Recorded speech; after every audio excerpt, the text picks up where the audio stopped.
Yun, isang mapagpalang umaga sa inyo lahat for today's video, Wednesday. Yan, ito yung update sa Warriors ko. Magpapaloplay na ako sa kanya ngayon, bubulol pa. Yan, nandiyan sa Siberia, nag-aantay na.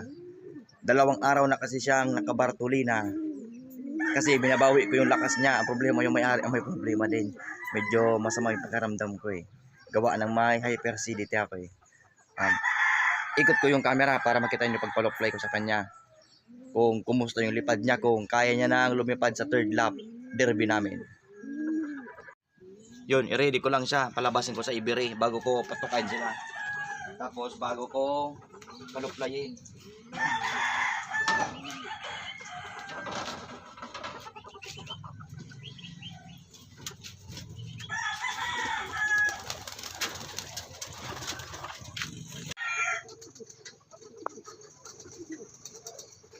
Yan, ganda na ng lipad niya, kondisyon na kondisyon.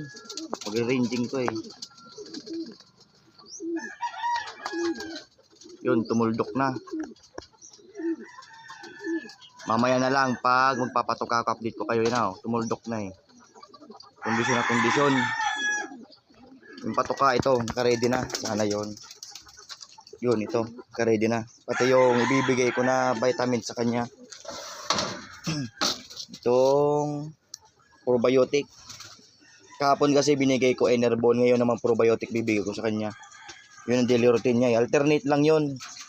Pag Lunes, binibigay ko naman bawang at luya.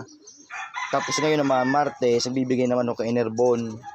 Tapos ito, Wednesday, ito naman. Alternate lang to. Nilagay sa tubig. Tapos yung patuka niya. Yan, mamay na lang pag papatuka na ako, update naman. Bye! Yun, ito na yung ibon. Palanding na. Yan o. Kanina pinalabas ko ng 6:50. Yan, magsi-7 na, ilang oras lang yung lipad nila eh. Tapos di ko naman tawag nito.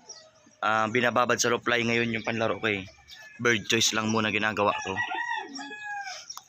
Para yung panlaro ko, panlaban ko, di siya bugbog.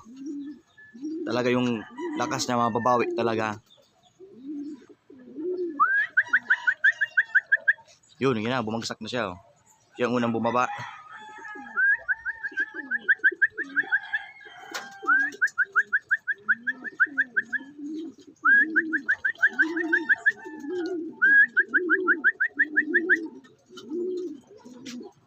Yun, may nilagit na naman tayo. Ibang ibon nandito umuwi. Hindi sa akin oh. Yun oh, binabarakuan pa oh. Yun oh, yung checkered. Mamaya bugawin ko to. Sakit na naman to sa ulo. Yan, patukain ko muna yung ibon. Mahirap mag-video mag-isa eh. Mamaya na lang update ko kayo. Bye. Yung ibon ko guys. Tapos yung dagit, ayan, ayaw na umalis. Binugaw ko na kanina. Bumalik din eh. Mamaya kung mahuli natin, popost natin kung kanina to. Yan, papatukin ko muna sila.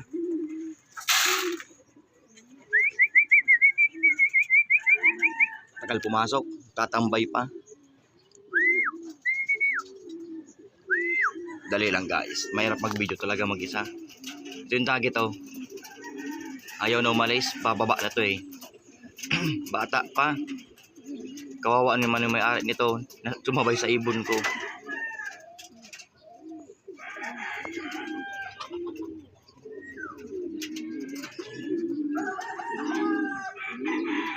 Babaan na sila. Ginawan ko na ng pinagbabawal na technique.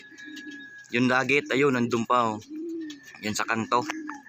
Ngayon sa kanto yung dagit oh. Tapos ito yung mga ibon. Ito na sila.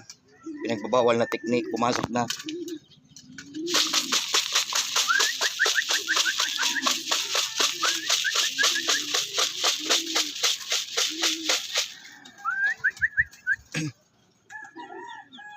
Labas nito si dagit, kuhaan ko na lang, bubugawin ko na lang, huwag ko nang ulihin. Pag pumasok tong lahat na ibon ko, yan, pag pumasok na sila, bubugawin ko na para bumalik sa totoong may-ari. Kawawa naman. Parang wavy ata to eh, naka yellow ring. Yan, dito ko na tinatapos yung video. Shout out sa mga YouTube subscriber ko at Facebook follower. Good morning sa inyo lahat and God bless. Bye! Thank you for watching my YouTube channel and please subscribe and click the notification bell para lagi kayong update sa sa next video namin. Bye-bye, guys!